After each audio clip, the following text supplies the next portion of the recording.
Merci de nous accueillir au Citois, Philippe Régana. Bonjour à vous.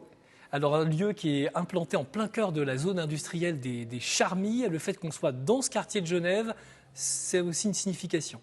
Oui, c'est une des valeurs en fait du conservatoire populaire déjà, mais aussi de l'art en fait qui doit être accessible à tous et pas que au centre-ville. Alors accessible à tous, même ceux qui sont en train de répéter derrière vous, c'est Nicolas qui est en train de jouer. On va écouter quelques notes de ce qu'il est en train de faire. Il est bien concentré, Nicolas. Il y a d'autres colocataires, qui sont-ils? Alors il y a Eclecto, qui est un ensemble de percussions et de créations. Il y a aussi Contrechant, qui est vraiment spécialisé aussi dans la création de musique contemporaine, de musique d'aujourd'hui. Et puis il y a l'Orchestre Chambre de Genève, qui nous fait aussi l'honneur d'être l'un de nos partenaires.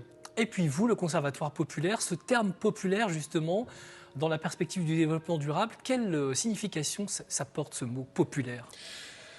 Je crois en tout cas, et nous croyons au Conservatoire populaire, qu'on ne peut pas passer à côté du développement durable. C'est-à-dire que tout le monde est concerné aujourd'hui par ce développement, et c'est vraiment en résonance avec des valeurs du Conservatoire en lui-même.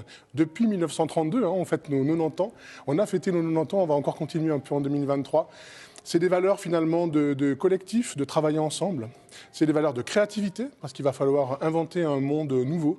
Et puis ce sont aussi des valeurs de flexibilité cognitive, de réapprentissage, de sensibilisation, donner de l'empathie en fait pour un épanouissement individuel au service d'un épanouissement collectif. Voilà, et puis la danse, le théâtre, la musique, ce ne sont pas des arts, des pratiques qui sont réservées à un public plus privilégié, c'est vraiment pour tout le monde.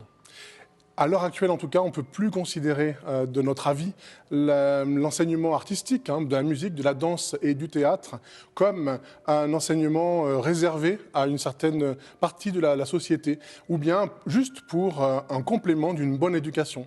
Aujourd'hui, nous pensons que l'enseignement artistique, la danse, la musique, le théâtre, c'est vraiment au cœur de l'apprentissage, au cœur des compétences que nos enfants doivent acquérir maintenant, pour un avenir, pour dans 20 ans inventer un métier et puis trouver leur voie personnelle encore une fois, mais néanmoins avec aussi l'idée de l'autre.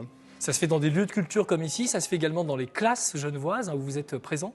Tout à fait, on est dans 48 centres en fait, dans tout le canton, 14 communes sont touchées par le Conservatoire populaire.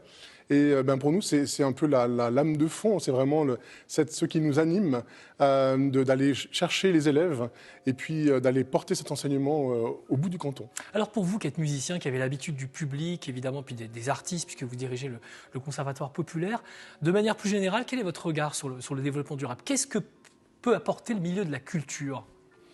Cette sensibilisation. J'ai l'impression, je ne vais pas faire du blanc et du noir, mais j'ai l'impression qu'il y a un peu ou la peur, ou l'aspect sensibilisation, pédagogie finalement, à grande échelle. Et cette empathie-là dans un spectacle, on va écouter un spectacle, on va écouter l'orchestre de chambre ou Contrechant, Eclecto. Il porte aussi des messages dans la musique. Quand on va écouter une pièce de théâtre, il y a un message qui est passé. Donc on est déjà dans une forme de sensibilisation. On peut être transformé par un film aussi, si on va au cinéma, ou dans d'autres circonstances. Cette transformation-là, elle peut servir la société.